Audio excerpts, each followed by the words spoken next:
We're here. We're here. We did it. Hello, I am Mike Bedard with Cinema Singularity, here with the writer and director and cast of Dead Eyes. How are you all doing today? Fantastic. Amazing, yes. You must see something. Are you okay? Having nightmares again, Sean. Why are we here? Dragging him out here, searching for his piece of shit dad. There you are. Yeah, how's your South by Southwest so far? Well, it's been very busy. We had our premiere yesterday afternoon, so it's been kind of non-stop. So hopefully we'll get some time to actually, enjoy it, hoe down, do whatever people do in Austin. Rodeo. Yeah. So, Richard, this Dead Eyes is told through this first-person POV perspective. It looks like a video game. I'm curious if that was the inspiration, or what was the inspiration going with that technique? Shooting-wise, definitely video games. I mean, there aren't too many, versions of this in movies. So it was like cinematic horror games like Outlast. I played The Forest was one that really, especially the creatures and stuff. That was a big inspiration. And Slender Man, that just stuff running at the camera is so freaking terrifying, and I'm shocked it hasn't been done in horror. And are any of you gamers, and are there any horror games you've enjoyed playing? I am. I am, yes. I thought you'd never ask. Take the mic. All right. I have not played The Forest, but I think now I'm going to need to. Dying Light is probably my favorite. I think you can classify it as a horror game. It's more of an action/horror game. At but night, it's terrifying. It's a whole different game when it's the nighttime version of it. But especially for the vocal performance going into it. I think that's one where the main character you never see as well, but the performance in that, you feel like you know them so well. So I think from an actor's perspective, that was a big inspiration for me going into it. Seeing your hand kind of go out, I just kept expecting different weapon quick changes to keep happening. Get the loadouts Knife, going. flashlight, gun. Yeah. Yeah, in the action-packed sequel, maybe. Yeah. Down the hindsights and everything. I don't down the line. If there's a Dead Eyes remaster or something for VR, I think it would play very well in that format. You could watch it in VR or with the Apple goggles, immersive reality. This movie would slap. And were there any major or unforeseen challenges filming it with that perspective? I think nothing was sort of unforeseen. It's just the challenges were way harder than you sort of trick yourself going into things like this. You're like, oh well, obviously this and this we have to deal with, and then it comes to dealing with it, and you're in the middle of a 7-minute take, and there's a storm rolling in, and you've got half the take, and it's perfect, and you've got $200,000 worth of gear outside, and the clouds are coming over, and I'm like, you're looking at the monitor, this is a beautiful take, we've got it, and we've been doing it all day to try and get it, and you're like, raindrop lands on your head, and you're like, cut! So stuff like that. These long takes, man. Yeah, no, I think even when we're filming in smaller spaces, because the character of Sean he's a 4-man team, and there's a scene where we have to shoot in a tent. Not all of us can fit in. So Ryan's doing Sean's voice outside. I'm inside. And Frosty, who has the camera, this massive helmet on his head, he's inside. So it's definitely a challenge trying to act and connect, especially in a more intimate scene with the camera, as well as someone outside. So very fun though, very fun, challenging. Yeah, that was written as a giant tent, and then we got to the day and we're like, giant tent doesn't make any sense. We got to do it in a tiny little tent. Do some Doctor Who logic where it's a normal tent, but then you go inside. Yes. Massive. Harry Potter. How'd this tent turn into an RV? Mischa, you were in Bring Her Back last year, where you play Sally Hawkins' daughter.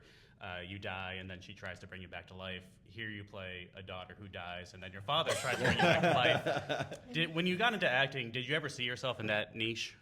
Not at all, no. I originally set out to act to be like a Disney princess, you know. But this is how it works out, and I kind of love it. It's really cool because I think there's so much range, and I love Disney princesses. I think they're really cool, but right now this is great. Sign me as a Disney princess. Sign me Disney now, no, just kidding. But yeah.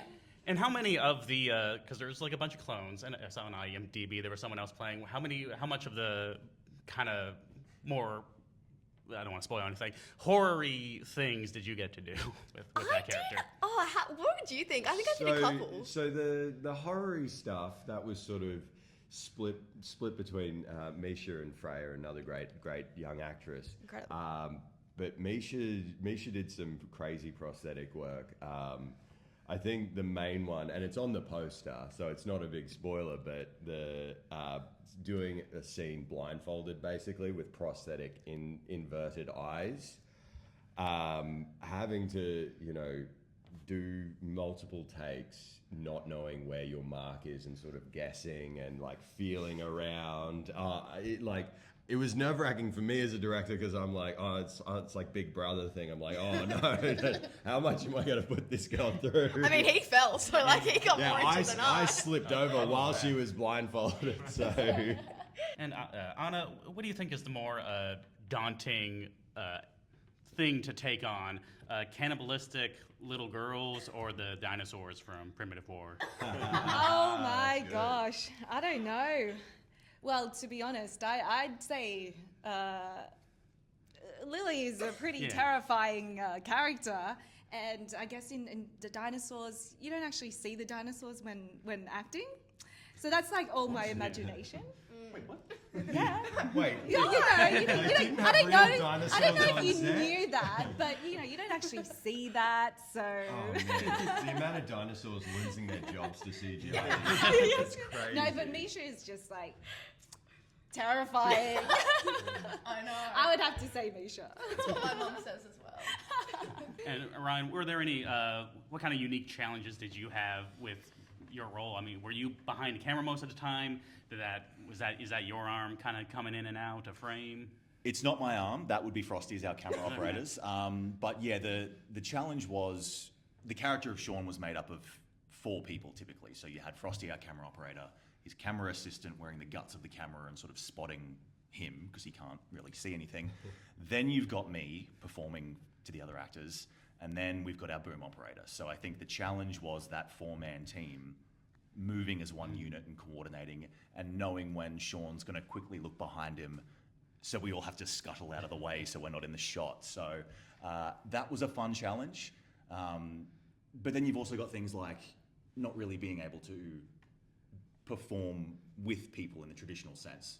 I can't really look at them all the time because then sometimes they'll accidentally look at me instead of the camera, or performing in a different room, looking at a monitor. So those were challenges that I didn't expect going into it, but yeah, they were rewarding to sort of. Can we expect any kind of a blooper reel of the camera moving and someone's just kind of standing there in the distance? There'd be a few. There'd be a few of those. Yeah. And there's I think the best one, and my rental company. Actually, probably don't want to hear this, but camera operator full blast ran straight into a tree. And that is like a very expensive lens, and we're all behind the monitor and we're like, whoa! Because he can't, he's looking at an iPhone connected to a 360 camera above his head, because there's no monitor that could work in that sort of space. And he had to wear little glasses, which would do minimal focus for him. I think a couple months after we shot this film, better technology for wearing it came out. So definitely, if there is a sequel, we'll be able to do it a little safer. So much easier now. So when it comes to Australian horror in general, it seems to be having kind of this big moment, at least here in the States, with the Philippo brothers doing Bring Her Back and Late Night with the Devil and Leviticus, which is also playing here. What do you think it is that maybe separates Australian horror with maybe the horror that's more mainstream in the States here?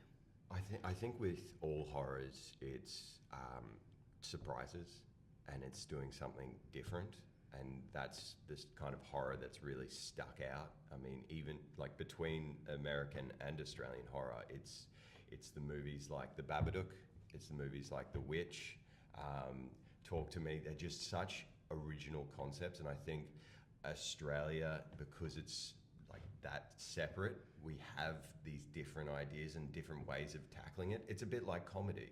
We have a different taste. So I think now that's sort of representing, and like audiences are hungry for something different. And so many are just like beautiful. I don't know if you've seen Leviticus yet, but I'm just going like, to see it. Yeah, yes, we're oh, yeah, nice, yeah. I saw it at Sundance. It's amazing. I think you're all gonna love it. But yeah, there's just like these beautiful shots of just like kind of suburban areas, but also that kind of Australian outback here. Which I mean, this whole movie's in the bush. In the bush.